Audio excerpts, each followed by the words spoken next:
Well, hello there, Tenno, and welcome to another episode of Warframe. And today we are looking at the most recent Archgun to be bestowed upon us, the Arbucep.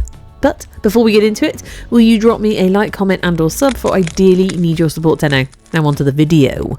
We are going to take a look at the newest Archgun, aka heavy weapon, that was released with the Valis Undermined update. And if you have no idea how to get access to heavy weapons, I shall spin you through that too. And I've chaptered up my video, so you can flick to the bits you need if you don't want to hang out with me. I'm totally okay with it.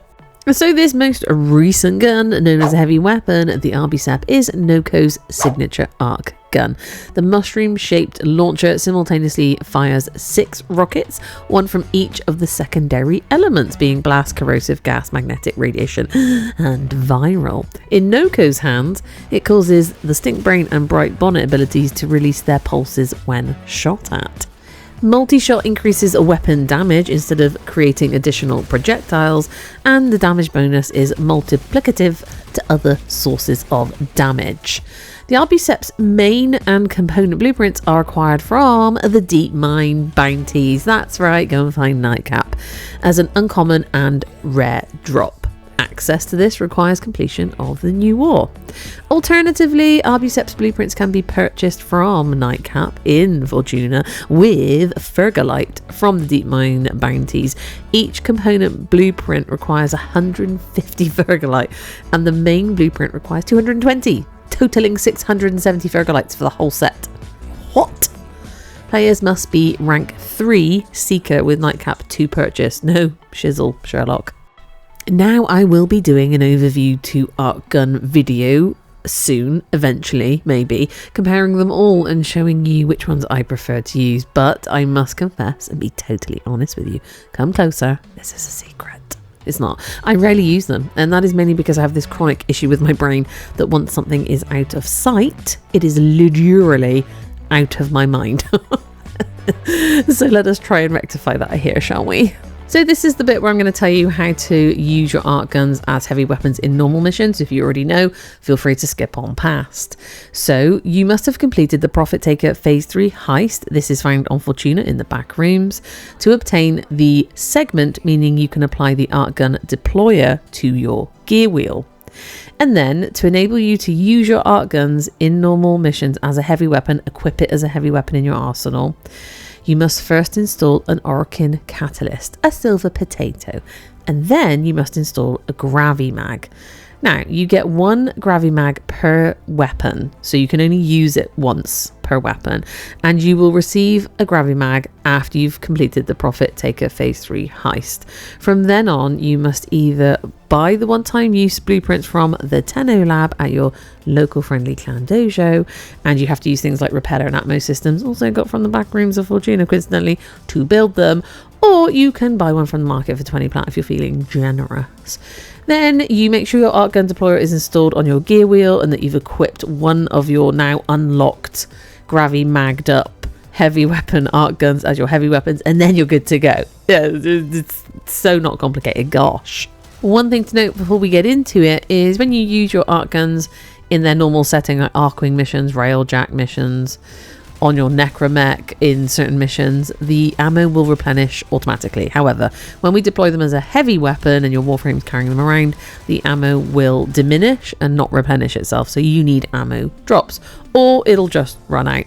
And you just have a cooldown on your Archgun, your heavy weapon deployer. Now, there are a couple of Warframes in the game that do have universal ammo drop, because it doesn't drop that much in normal missions.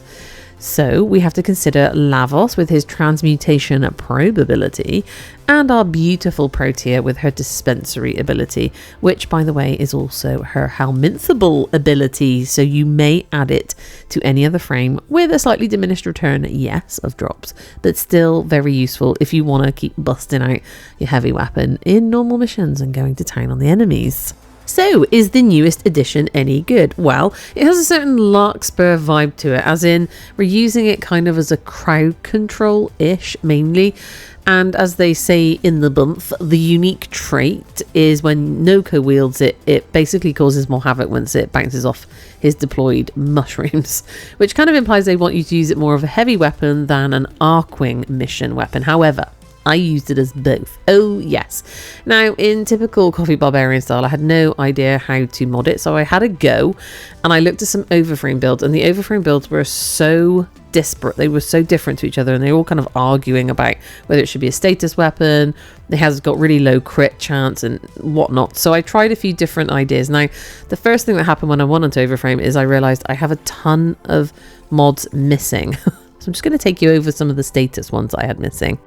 I mean, this game just tells me so many times that I'm just behind on everything, so it's time to hustle. However, Sabbat rounds, it's not really a status mod, it's more of a damage and a punch through mod, but it looks really good. However, it only drops, can you guess? That's right, from the Phase 3 heist, the Profit Taker heist, where you get the Archgun stuff from, and it's got a 1.25% chance of dropping, which I guess is why it's around 65 plat on the market.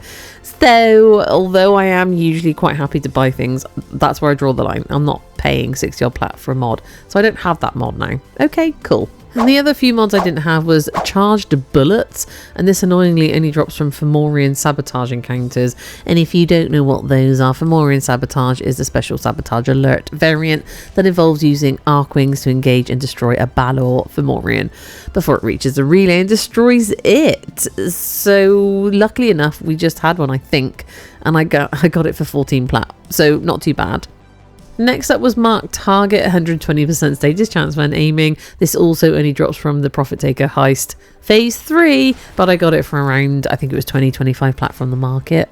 And the last one was Modified Munitions that I didn't have, but that's actually quite common. It drops from the Archwing Interception Missions Rotation A, but I got it from the market for like 4 or 5 plat because I just didn't have the time to wait for it to drop or do the missions, because you know, making YouTube content, time constraints. Anyway, ironically, I didn't really end up using any of these mods in the final build that I liked.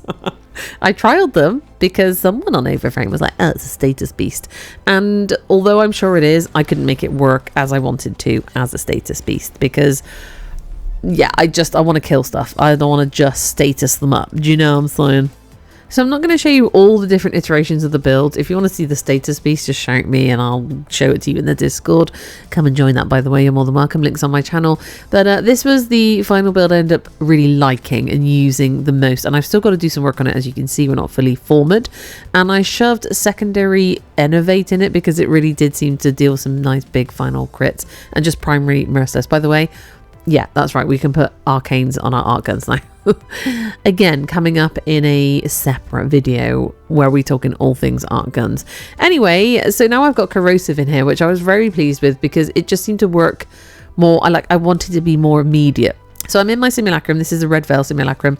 I can go up to level, I think it's like 220 or 225 enemies because I'm an LR4, and it kind of multiplies your LR by how much higher the enemy level can go. And we've got steel path modifiers on. However, I've paused them just because I want to visually see the effects happening on them. And I often in the Simulacrum, when I'm just showing what a weapon does, take off my companion, because companions can really kind of kill everything. So as you can see, I was just showing you the top screen there where we've triggered the secondary Innovate. Now the Arbucep has this interesting extra, and I do mean so much extra, radial damage. Don't know if you saw it in the build. There was like layers and layers of them, 6 to be precise. It's a great mechanism. Each shot from the Arbucep fires 6 homing missiles. Chef's kiss, the homing missiles, by the way. Each of those 6 missiles deals a different combined elemental damage type upon explosion. Each missile creates a cloud of damage on detonation, affecting enemies within its radius. Unlike other weapons, the Arbucep converts multi-shot stats into increased damage rather than launching more projectiles, because that would get absolutely ridiculous. This makes mods like primed dual rounds highly effective for maximizing the damage of each missile's explosion. And as you can see, just in the Simulacrum, this is ridiculously good fun. Now, I wanted to take this out into an Archwing mission, but I didn't feel comfortable doing it on Steel Path at the moment because my Archwing stuff isn't there yet. So don't judge me. And like I said, we're going to get there, I promise. So I use my Itzel Archwing. Again, I've got so much work to do on my Archwings. It's starting to make, it's bugging me slightly because it's holding me back from doing my Steel Path stuff, but we'll get there. And I did Silesia on Neptune because it's just a nice little mobile defense. And the first thing I noticed is that because I've got my Sprodling Ephemera on, is one bonus of taking Noko is giant Sprodling butt cheeks flapping around in your face in space. Honestly, there was some kind of weird perspective where their butt cheeks were just right up in your grizzle. I'm not mad about it. They're cute as all hell. They're like mushroom cherubs. No. Anyway, excuse me smashing into everything with my Itzel because it's just too fast and I'm too slow.